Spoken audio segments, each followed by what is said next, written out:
대통령 비서실장 자리는 6천만 원이면 가는 거야?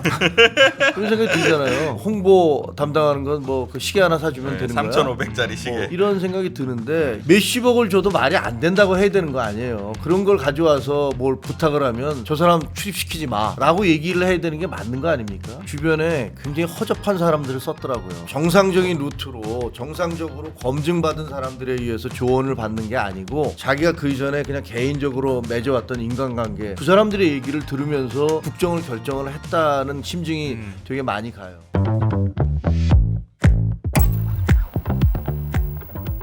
네, 우리 정치 좀 잘 부탁드립니다. 여의도를 부탁해입니다. 오늘 여의도를 부탁해에서는 김종혁 전 국민의힘 최고위원 안녕하십니까? 안녕하세요. 네, 김성환 시사평론가 안녕하십니까? 네, 안녕하세요. 네, 두 분 모시고 얘기 나눠보겠습니다. 네, 자 이제 김건희 여사 얘기 안 할 수가 없는데요. 결국 구속됐습니다. 어젯밤에 11시 58분경 증거인멸의 우려가 있다면서 구속영장을 법원이 발부했는데요. 이제 전직 대통령 부부가 구속된 건 정말 대한민국 건국 이래 처음입니다. 두 분 어떻게 구속영장 이렇게 발부될 거라고 예상하셨나요? 뭐 김태훈님 먼저. 네, 뭐 대부분의 법률 전문가들이 그 아마 영장이 발부될 것이다. 네. 왜냐하면 그 동안에 이제 범죄 사안의 중대성 그리고 증거인멸의 가능성, 도피 뭐 세 가지잖아요. 중요한 게. 그렇죠. 근데 범죄 사실의 중대성이라는 것은 뭐 16개 중에서 3개만 적시를 했지만 뭐 굉장히 심각한 범죄다라는 건 부인할 수가 없을 것 같고. 그다음에 증거인멸도 뭐 나중에 이제 서희건설이 자수서를 낸 것이 결정적인 것이 됐지만 이건 사실은 공소 외의 사실이거든요. 그렇죠. 영장에 기재됐던 사실이 아닌데 그 외에도 뭐 그 본인의 목소리가 있는데 나는 그렇게 얘기한 적이 없다라든가 뭐 가담하지 않았다라고 얘기하는 것들도 모두 증거 인멸의 가능성 부인하고 있기 때문에 있다고 보여질 것이고 특검은 또 뭐 병원에 입원하거나 이런 식으로 도피하려고 하는 거 아니겠느냐 뭐 이런 주장까지 했는데 사실은 그 모든 것을 더 떠나서 국민 감정이나 정서 이런 것들이 더 큰 영향을 미쳤을 거라고 생각을 해요. 뭐 판사도 사람인지라 영장전담 판사도 국민적 공분 이런 것들을 무시할 수 없었을 것이다. 네. 그렇게 생각되기 때문에 발부는 뭐 불가피하지 않았나 이렇게 생각이 듭니다. 우리 김평론가님은 네, 뭐 저도 비슷한 전망을 했었는데요. 저희 김건희 여사가 지난번에 그 특검에 나올 때 아무것도 아닌 사람이라고 얘기했잖아요. 네. 최근에 나오는 소식 보면서 아무도 할 수 없는 일을 한 사람이구나 네. 이런 생각을 안 할 수가 없거든요. 네. 그러니까 범죄 혐의가 상당히 소명도 됐고요. 굉장히 네. 중대합니다. 중대한 데다가 뭐 이른바 문고리 3인방을 통해서 증거인멸을 시도했다거나 네. 또 반클리프 아펠 목걸이와 관련해서는 가품을 갖다 놓고 증거인멸을 시도했다거나 그렇죠. 이런 부분들이 아마 판사 입장에서 봤을 때 증거인멸 가능성이 매우 높다. 네. 혐의 다 부인하고 있는 상황에서 나 이런 식으로 불구속 상태에서 계속 수사를 받는다고 하면 결국은 관련자들하고 입을 맞출 가능성이 굉장히 높고 네. 뭐 받았다고 하는 명품들 지금 사라진 것들도 여러 가지 있잖아요. 그렇죠. 근데 그런 것도 감안해 보면 구속이 불가피하다 이렇게 판단했을 겁니다. 이게 사실 이제 아까 말씀하신 대로 결정적인 증거는 이제 반클리프 아펠 목걸이 6천만 원 상당의 이 목걸이가 이제 김건희 여사가 뭐 처음에는 빌린 거다. 뭐 그다음에 뭐 짝퉁을 뭐 홍콩에서 샀다. 뭐 이렇게 계속 진술을 바꿨잖아요. 그러다가 이제 서희건설 회장 집에서 발견이 된 건데 이게 김건희 여사가 이렇게 이런 핵심 증거에 대한 진술을 이렇게 몇 번 되게 허술하게 바꿨단 말이에요. 이거에 대해서 뭐 사실 그 짝퉁이라고 했던 것도 뭐 시점도 구매 시점도 이제 안 맞고 뭐 이런 류의 허술한 점이 즉각 드러났는데 이런 게 안 걸릴 거라고 생각하고 이렇게 바꿨을까요? 당연히 안 걸릴 거라고 생각했으니까 그렇게 얘기했겠죠. 걸릴 거라고 생각해서 걸릴 거. 야 이거 걸릴 거야. 그러니까 이렇게 얘기했지. 날 사람이 어디 치밀하게 해야 있겠습니까? 되는데 너무 허술해 이게. 근데 보면 이게 사실은 좀 상당히 경악스럽잖아요. 네. 처음에 뭐 이거는 그 지인한테 빌린 거다. 그리고 네. 두 번째 모조품이다. 그러다가 내가 그 모조품을 샀다. 20년 전에 샀다. 네. 근데 그 정작 그 제품이 나온 건 10년 전이잖아요. 그러니까요. 그러니까 10년 전에 나온 제품인데 20년 전에 그걸 모조품을 샀다라는 게 앞뒤가 말이 안 맞는데 그 상황을 모면하기 위해서 그런 식으로 갔던 것 같아요. 근데 제일 놀라운 건 네. 실제로 지금 나온 걸 보면 서희건설이 목걸이를 사서 그 준 거 아니에요. 네. 그리고 그걸 차고 갔던 거고. 그게 네. 논란이 되니까 나중에 이제 이것을 반납을 하면서 네. 이게 논란이 되는 것들을 막기 위해서 가짜 모조품을 산 거 어떻게 구입을 해서 그걸 압수수색하는 쪽에다 갖다 놓은 거 아니에요. 그렇죠. 그리고 압수수색을 할 때 그 가짜 모조품을 발견하게 되면 검찰이 이 수사가 다 꼬일 것이다. 네. 라는 생각을 한 거 아닙니까? 그러겠죠. 예. 그러니까 야 이렇게까지 적극적으로 네. 증거를 인멸을 하려고 노력을 했으면 그 증거 인멸을 하는데 가담한 사람들이 꽤 있을 거예요. 그렇죠. 누군가가 그 아이디어를 냈을 것이고 그거를 무슨 김건희 씨 머릿속에서 나왔을 거라는 생각은 안 들거든요. 네. 누군가 그거를 계획을 했을 것이고 그 실행하는 과정에서 누군가는 가짜 목걸이를 사왔을 것이고 네. 그리고 그걸 뭐 어떻게 갖다 놓고 이런 과정들이 있어서 이게 오히려 이 부분만으로 해서도 여러 사람이 다치게 생겼다. 문제가 되겠다 이런 생각이 들어요. 근데 이게 박근혜 전 대통령 때가 또 전 떠오르는데요. 네. 그때는 그러니까 박근혜 전 대통령이 있고 비선실세라고 하는 최순실이라고 하는 사람이 있었잖아요. 네. 그리고 박 전 대통령 주변에 문고리 3인방이 있었고요.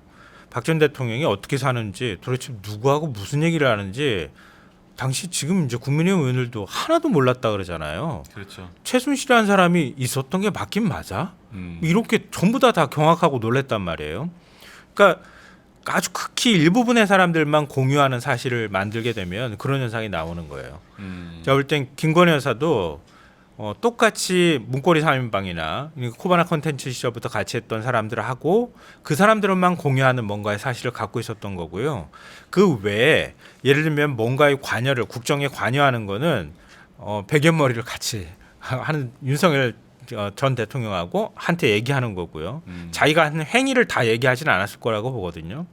그렇게 하고 나니까 바깥에서 뭔가 지적이 들어오거나 뭔가 받았지 이렇게 얘기하면은 오로지 얘기할 사람이 김건희 여사밖에 없는 거예요. 그러니까 그때 따라서 자기 판단에 따라서 막 얘기하는 거예요. 그러니까 어제 영장 심사하는 과정에서도 반클레이프 앞에 목걸이 나오니까 변호사가 아마 얘기했을 것 같은데 보도를 보니까 이거 정말 큰일이다 이렇게 얘기를 했다는 거 아니에요. 이런 게 있다는 사실도 아마 변호사하고 제가 볼 땐 공유를 잘 안 했을 것 같아요. 그런데 특검이 히든카드로 숨기고 있다가 자 진품 가품이에요. 이거 어떻게 설명할 거예요? 하고 톡 하고 내놓으니까 변호사 입장에서 야 이거 끝났다 이거 게임 이렇게 봤다는 거잖아요. 그런데도 김건희 여사는 나 받은 적 없다고 끝까지 우겼대잖아요. 그렇죠. 이런 방식이기 때문에 해명도 제대로 안 돼. 그 이후에 대처도 안 돼. 기껏 제가 보니까 오빠하고 얘기 나눠가지고 오빠 이거 바꿔치기 하면 어때? 오빠 집에 갖다 놓으면 오빠가 어느 집에 갖다 놓으면 좋아? 오빠 그 장모 집에 갖다 놓으면 안 돼? 뭐 이런 식으로 자기들끼리 시나리오를 짠다고 짰는데 최소한 법률적인 지식을 갖고 있거나 누군가가 그런 부분에 대해서 상황을 제대로 파악할 수 있는 사람이 있었으면 이렇게 어설프게 하지 않았을 거라고 저는 봐요. 이 반클리프 아펠 목걸이를 판 그 점원이 그러니까 그 직원이죠. 네. 백화점 매장 직원이 제보를 한 거는 네. 4월달에 이미 방송국에 했다는 거예요. 네. 그리고 그것은 아마 그 특검한테도 이미 다 넘어가 있을 거예요. 조사를 했다고 네. 하더라고요. 예, 그러니까 특검에서는 이미 저쪽에서 누군가 구입을 해갖고 어떻게 갔다라는 것들을 그러니까 실물이 있다라는 것들은 알고 있었던 거죠. 네. 그게 그 막판에 그러니까 영장 실질 심사하기 하루 전날 그 서희건설이 그냥 거의 항복을 해버린 거 아니에요. 그러니까요. 그러면서 이렇게 자수서를 내므로 해서 판이 확 바뀌어지긴 했지만 그게 아니었다 하더라도 그 이전에 이미 그 백화점에 그 판매한 사람들을 다 조사를 했기 때문에 그 빠져나갈 수 있는 구석은 별로 없었을 거예요. 근데 저는 이 목걸이 받았던 시점이 굉장히 중요하다고 보는데요. 네. 최정 목사도 역시 마찬가지잖아요. 샤넬백을 건넸다고 하는 시점을 보면 당선 직후 네. 그리고 대통령 관저 한남동으로 들어가기 전이었잖아요. 네. 아크로비스타에서 막 받아요. 네. 주려고 하는 사람이 줄을 섰었다 이런 증언까지 나와 있는 상황이잖아요. 그렇지. 지금 오늘 보도된 거 보니까 제일 구체적으로 디테일하게 나온 문장이 있어요. 그러니까 대선 직후에 목걸이를 그 서희건설 이봉관 회장이 구입을 해서 아크로비스타 지하 식당에서 김건희 여사를 직접 만나 당선 축하와 함께 전달을 했다고 합니다. 네. 그래서 사위 박성근 검사가 윤석열 정부에서 일할 수 있는지 알아봐달라 이런 취지로 부탁까지 했다. 네. 그리고 김건희 특검법이 다시 추진되던 지난해 말에 네. 계엄 직전에 다시 돌려받았다. 음. 이렇게 얘기한 게 오늘 아마 제일 디테일하게 이 상황들을 설명하는 것 같아요. 네. 그러면 지금 김건희 여사 관련되어 있는 게 명품이 한두 가지가 아니잖아요. 그렇죠. 그리고 줄을 섰다고 할 정도면은 네. 그 당시에 많이 엄청나게 받았을 가능성이 높거든요. 그렇죠. 이완합의 그림도 사실 의심스러운 상황이기도 하고요. 이완합. 그렇죠. 그러니까 그런 것들을 생각해 보면 전혀 이 일종의 공복이라는 인식, 대통령 영부인으로서 어떻게 처신해야 된다고 하는 인식 자체가 아예 없었던 거예요. 그렇죠. 어떻게 보면 이제 과거 정권에서는 80년대나 이럴 적에 뭐 70년대 말할 것도 없고 대통령이 당선되면 당선 축하금이라고 해서 재벌들이 돈보따리를 싸고 들어와서 이제 건네줬던 그런 나쁜 전례가 있어요. 네. 이런 것들이 이제 거의 점점점 줄어들고 있었던 추세고 그 말이 잘 안 된다 이런 거였는데 이번에 보면 이분은 그 공적 마인드 본인이 공인이다. 대한민국의 공인 1번이다라는 사실. 저거 남편이 1번이면 자기 2번쯤 되겠죠. 그런 것들에 대해서 전혀 생각이 없었던. 그러니까 주변에 있는 사람들도 보면 뭐 이런 말씀 드려서 진짜 허접한 이상한 사람들이 많이 있잖아요. 네. 이 사람 뭐지 도대체? 전혀 검증되지 않았던 사람들이 예를 들면 건진, 천공 어떻게 보면 무당과 같은 사람들이잖아요. 그렇죠. 이런 사람들이 와갖고 무슨 뭐 관저 이전을 조언을 한다든가 나중에 보면 나중에 이것도 다 나올 거예요. 소문은 막 무성이 돌고 있으니까 관저 이전에 사람들을 동원을 해서 뭐 그 스님을 동원하고 누굴 동원하고 뭐 이런 식으로 해서 관저 이전에 어드바이스를 받았다. 뭐 이런 얘기들이 쭉 나오니까 본인이 어떤 행동을 할 때 이것이 국민들에게 어떻게 비춰질지에 대한 그리고 내가 해외에 나가든가 했을 때 내가 그런 명품 목걸이를 차고 갔을 때 다른 나라의 영부인들이 네. 나를 쳐다보면서 무슨 생각을 할지 이런 것들에 대한 전혀 마인드가 없었다. 공적 마인드가 없었다. 이렇게 얘기할 수밖에 없어요. 그러니까 저는 그게 진짜 말씀하신 대로 영부인이 되면 사실 뭐 10,000원짜리 목걸이를 매도 멋있는 거잖아요. 멋있죠. 최고지. 네, 뭐 사실 뭐 6,000만 원짜리 그 반클리프 아펠 목걸이를 매는 게 사실 만약 뭐 최고위원 해보셨으니까 뭐 당 회의 같은 거 하면 이제 기사들 쫙 있고 뭐 이렇게 그랬을 때 만약에 뭐 이제 막 롤렉스 뭐 이런 비싼 시계 차고 딱 뭐 이러고 있다가 사진 찍혀서 보면 사실 아 되게 멋있다 뭐 이런 인상보다는 아 좀 사치스럽네 이런 인상을 줄 우려가 있으니까 사실 뭐 좀 싼 거 뭐 카시오 이런 거를 차기도 하고 뭐 이런 경우가 대부분인데 그렇죠. 그거를 왜 그렇게 아니 왜냐하면 지난번에 보세요. 그 시계에 대해서도 그 네. 명품 시계에 대해서도 바쉐론 콘스탄틴이죠. 예, 그렇게 얘기했다는 거 아니에요. 해외에 나가면 내가 이런 시계 차고 가야 되는데 아 그렇죠. 그러면서 좀 사다 줄 수 없느냐, 네. 뭐 사다 줄 수 없느냐고 얘기를 한 건지 아니면 나한테 갖다 달라고 얘기한 건지 알 수는 그 없습니다만 사람이 파텍 필립을 차고 있는 걸 보고 네. 나도 이런 시계가 해외에 이런 거 나가면 필요하다, 이런 뭐 거 이랬다는 차고 거죠. 가야 되는데 해외에 나가는데 우리나라 제 말이 그 말이에요. 영부인이 왜 명품 시계하고 목걸이를 하고 가야 되냐고요. 그러니까요. 내가 보기에는 다른 나라의 영부인들이 야 대한민국은 무슨 독재 국가도 아니고 이멜다도 아니고 무슨 그러니까. 대통령 부인이 저런 몸에다가 주렁주렁 명품을 차고 다니고 저럴까라고 생각했을 거예요. 그러니까 이분은 그 대통령 부인이라는 자리가 주는 어떤 품격이 필요하냐 그 자리에 있는 사람에게는 이런 것들에 대한 공적 마인드가 전혀 없었던 게 아닌가 그런 생각이 들어요. 굉장히 허영이 있는 사람이었던 거죠. 왜냐하면 만약에 대통령 영부인이 외국 나간다고 하면 한국에서 만든 옷을 입는다거나 그렇죠. 한복을 입기도 하고 그렇지. 예. 아니면 우리나라 중소기업 시계를 차고 나간다거나 목걸이를 차고 나간다거나 그래야지 정상이잖아요. 그렇죠. 그렇죠. 또 아무도 못 건드린 거지. 영부인이 그렇게 하는 기능이 거예요. 전혀 없었다는. 그렇죠. 제2부속실이 있는 것도 아니야. 자기 맘대로 옆에서 사람들 다 껴놓고 있어. 그들 입만 딱 닫게 만들면 내가 뭘 하는지 아무도 터치할 수 없어요.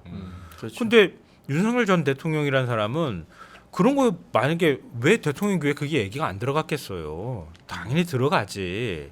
지금 오늘도 뭐 동아일보가 보도했던 것처럼 바쉐론 시계 준 사람이 서모 씨잖아요. 네네네. 대통령 경호처 뭐 그 로봇계 수의 계약을 맺었죠. 네. 그 사람인데 김건희 여사한테 저 시계 갖다 주니까 대통령실 홍보 업무를 해보지 않겠냐 제안했다는 거 아니에요. 맞습니다. 아니 영부인한테 선물을 갖다 주면 대통령실 와가지고 홍보 업무 좀 해볼래? 이렇게 얘기하는데 뭐가 외관 매직 아니에요? 그 정도는? 그러니까 이게 뭘 옛날에 조선시대 네. 조선시대 말에 고종 때 네. 거기 뭐 그 누구지 그 황현의 매천야록인가 뭐 그 제가 이름이 기억이 안 나는데 거기 기록된 것들을 보면 그 민비한테 그 명성황후라고 하는 민비한테 온갖 사람들이 다가가서 그때도 무슨 저 진영군이라는 그 무당이 하나 있었고 그 네. 최측군으로 있었고 가서 온갖 것들을 뇌물을 갖다 주면 그 관직을 막 나눠줘서 그 관직이 6개월 만에 계속 바뀌었다는 거 아니에요. 네. 그런 것들이 쭉 기록되어 있는 거 보면 그거는 조선시대니까 나라가 망하기 직전에 그런 일들이 있었는데 지금 이번에 나온 거 보면은 무슨 뭐 서희건설도 보면 그 6천만 원짜리 갖다 주면서 우리 사위 어떻게 좀 안 되겠느냐라고 해서 실제로 그 박성근 총리 비서실장에 비서실장을 임명됐다는 갔죠. 거고 그다음에 이 서모 씨도 이걸 시계를 갖다 줬더니 홍보 업무를 좀 맡아보지 않겠느냐라고 얘기를 했다니까 그런 것들을 당사자들이 얘기하고 있는 거 봐서는 이분은 정말로 공과 사의 구별 그리고 자기가 앉은 자리의 품격 이런 것들에 대해서는 아무 생각이 없었던 사람이구나라는 그런 느낌을 받아요. 동아일보가 그 취임식 참석자들 명단 분석해서 예. 보도했잖아요. 김건희 여사가 초청한 사람들 다 뒤져야 돼요. 제가 볼 때는. 700몇 명. 거기 다 들어가 있어요. 다양한 서희건설도 분들이 있더라고요. 서희건설 보니까. 회장 세 딸 전부 다 네. 들어가 있고요. 맞습니다. 그리고 지금 서모 씨라고 하는 사람도 거기 안에 들어가 있어요.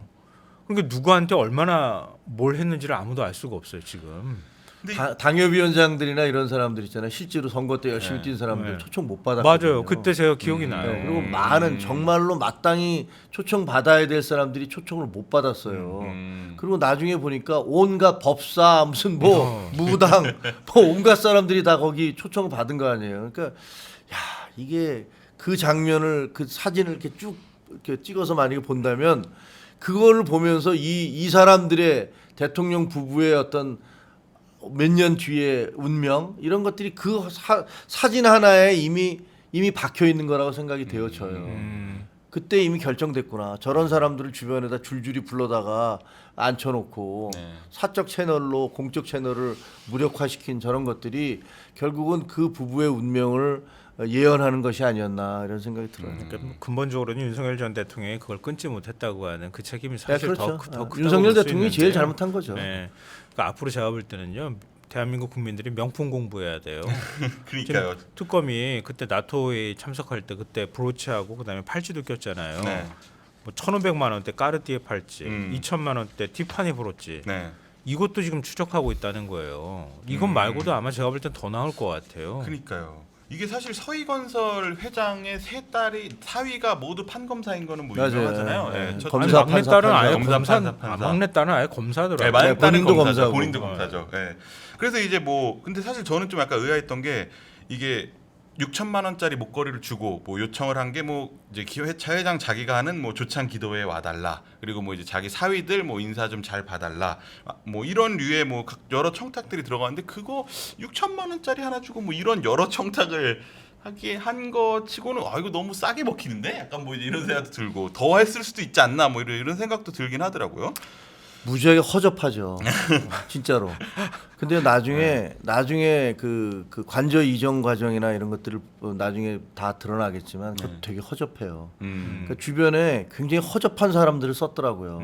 그래서 그 정상적인 루트로 정상적으로 검증받은 사람들에 의해서 조언을 받는 게 아니고 자기가 그 이전에 그냥 개인적으로 맺어왔던 인간관계 이런 것들에 의해서 그냥 그 사람들의 얘기를 들으면서 네. 국정을 결정을 했다는 그런 의혹이 되게 많아 심증이 되게 많이 가요. 그러니까 보면은 뭐 6천만 원 갖고서 그래 대통령 비서실장 자리는 6천만 원이면 가는 거야?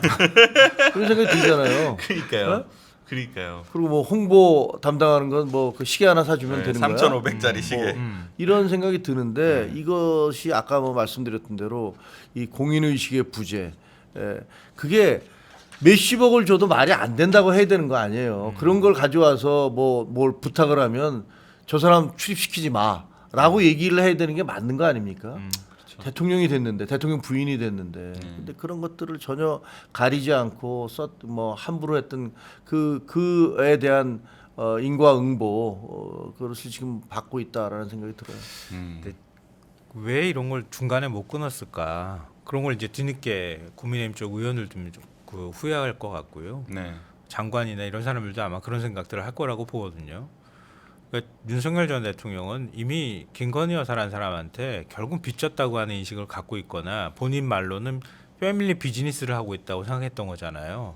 한 몸이라고 생각하니까 아예 부인에 대한 경계심이 아예 없었던 사람 같아요. 그러니까 공적인 업무를 같이 한다는 인식을 갖고 있었던 것 같고요.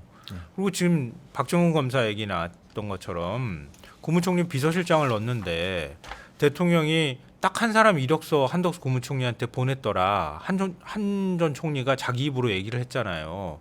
그래서 대통령한테 이거면 되겠습니까? 3차례나 물어봤다고 자기 입으로 실토를 했잖아요. 기자 앞에서. 그때 이런 사람이 오면 그러면은 국무총리실에서 야, 이력이 어떻게 돼? 검사 출신이라는데 이거 국무총리 비서실장 할 수 있겠어? 그럼 안 되겠는데요, 대통령님. 이거 한마디를 못해요. 이거 한마디를. 한덕수 그러니까 불법적인 그렇죠. 비상경영까지 간 거예요. 맞습니다. 한덕수 총리의 잘못이 크죠. 왜냐하면 그 방송에 나와서 그 비서실장 대통령께서 정해주시면 더 좋고 아니면 그 장제원 그 대통령 비서실장이 정해줘도 난 누구하고도 할 수 있습니다. 이렇게 얘기를 했어요. 비서실장은 총리가 그러니까. 자기가 같이 일할 사람을 자기 써야 사람을 돼요. 데려가죠. 그리고 그 사람을 능력 있는 사람을 써야 되고. 근데 이게 전형적인 간신들의 특징처럼 보이잖아요. 폐하께서 정해주시면 저 무슨 일이든 하겠습니다. 예를 들면 뭐 회장님께서 정해주시면 뭐는 못 하겠습니까? 뭐 이런 거랑 똑같은 거잖아요. 아니 총리가 자기가 쓸 사람을 대통령이 그냥 정해주시면 누구든지 하겠습니다라고 얘기하는 게 말이 되냐고요. 근데 그걸 아무렇지도 않게 방송에 나와서 공개적으로 얘기를 했어. 그런 마인드를 갖고 있으니까 비상계엄하는 날에 대통령이 그렇게 말도 안 되는 비상계엄을 하겠다면 총리는 거기서 대통령님 제목에 칼이 들어와도 이건 못합니다. 저 사표 냅니다. 라고 나왔어야 돼요. 그럼 못했을 거예요. 대통령 아무리 간 큰 대통령도 총리가 거기서 난 사표 내겠다라면서 뛰쳐나오면 들어눕고 했어야죠. 못했을 거예요. 맞아요. 그러면 아마 한덕수 총리 영웅됐을 거예요. 국민적 영웅됐을 거예요. 근데 그게 아니지. 평생 그냥 그렇게 비서실장도 저 시켜주시면 그냥 하겠습니다. 이렇게 얘기를 하니까 결국 그렇게 갔고 그것이 모든 것이 결국은 보수로서는 보수 괴멸의 길로 가게 만들어놨고 당은 지금 이 꼴을 만들어 놓은 거고 극우들이 저렇게 판을 치게 만드는 그 판을 깔아준 사람들이 한덕수 총리의 죄가 작지 않아요. 사실은. 저는 그렇게 봐요. 네. 아무래도 뭐 주변에 윤 대통령 보좌했던 사람들을 여러 만나보면 처음에 원래 이제 검찰에 있을 때는 윤 대통령이 이제 뭐 처음에는 화를 냈다가 이제 주변 측근들이 계속 다음 날 찾아와서 얘기하고 그럼 그래 그럼 네 뜻대로 해 이제 이런 게 있었는데 대통령이 되니까 이제 그렇게 참모들이 같이 대통령이 들어갔잖아요. 그래서 이제 똑같이 이렇게 조언을 해도 역적 내는 수위는 더 높아지고 말들을 안 들어준다는 거예요. 그래서 되게 심적 괴로움을 호소하는 분들이 여럿 있었거든요. 측근 중에서도. 그러니까 윤 전 대통령하고 좀 가깝게 지냈던 사람 얘기를 저도 들었는데요. 그러니까 대선 캠프 시절에 이런 패턴들이 반복됐다는 거예요. 그러니까 막 뭔가 얘기를 들으면은 갑자기 전화해가지고 막 화를 낸다는 거예요. 이런 일들이 계속 반복됐다는 거죠. 경로. 네. 근데 안타깝다고 얘기하는 부분은 뭐냐면 가까운 참모들 진짜 그렇게 얘기를 들어주면서도 대통령하고 다음날 대통령이 화가 또 풀어져서 또 왜 그래 그러면서 이렇게 얘기했을 때 대통령의 경로와 그 스타일을 이해하는 사람이 옆에 있었어야 된다. 그러면 대통령이 막 분노하고 화를 내면 아무것도 안 해 가만히 있어. 또 화내시려니 하고 있는 거지. 그 실행에 옮기지 말고 다음 날 진짜 그렇게 해야 되겠어요, 대통령님? 아니면은 어제 지시하셨는데 제가 오늘 이거 조치 이렇게 하면 되겠습니까? 이렇게 물어본다거나 쿠션 역할을 해주는 참모들이 붙어 있었어야 된다는 거예요. 그렇죠. 근데 그런 사람이 없었다는 거예요. 그러니까 그냥 뭐 수사 기록 뭐해 이렇게 하면은 그냥 그날로 바로 그냥 하는 거지. 그렇죠. 근데 이게 그 윤석열 대통령 부부의 문제점들이 지금 드러나고 있는데 이거는 사실은 권력을 잡은 사람들에게는 누구에게나 빠질 수 있는 유혹이에요. 그건 조심해야 돼요. 그러니까 저희가 이렇게 얘기하는 건 언론이니까 언론으로서 얘기하는 것은 귀감을 반면 교사를 삼기 위해서 하는 거 아니겠습니까? 네. 대통령 부인들 누구든지 여성분들 명품 갖고 싶어 하잖아요. 그럴 수 그리고 있죠. 손만 내밀면 누구든지 갖다 줄 수 있는 사람들이 질비해. 네. 그러면 뭐 그런 유혹에 빠질 수 있죠. 근데 그런 유혹에 빠지면 이렇게 된다라는 것들을 지금 보여주고 있는 거 아닙니까? 대통령도 마찬가지죠. 대통령이 남의 얘기를 듣지 않고 본인의 주장만 계속 밀어붙이다가는 이런 일들이 벌어진다.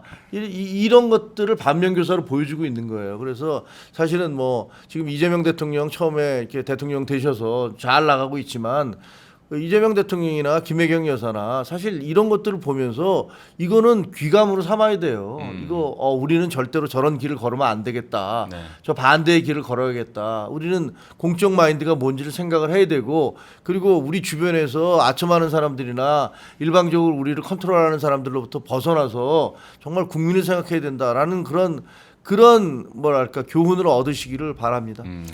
또 이재명 대통령 또 끌어들이시네. 그러시지 말라고요. 네. 그렇죠. 교과서로도 만들고 네. 영화로도 만들어서 정치인들은 반드시 필수 코스로 네. 꼭 보고 꼭 읽어야 되는 책으로 만들어 놨으면 좋겠습니다.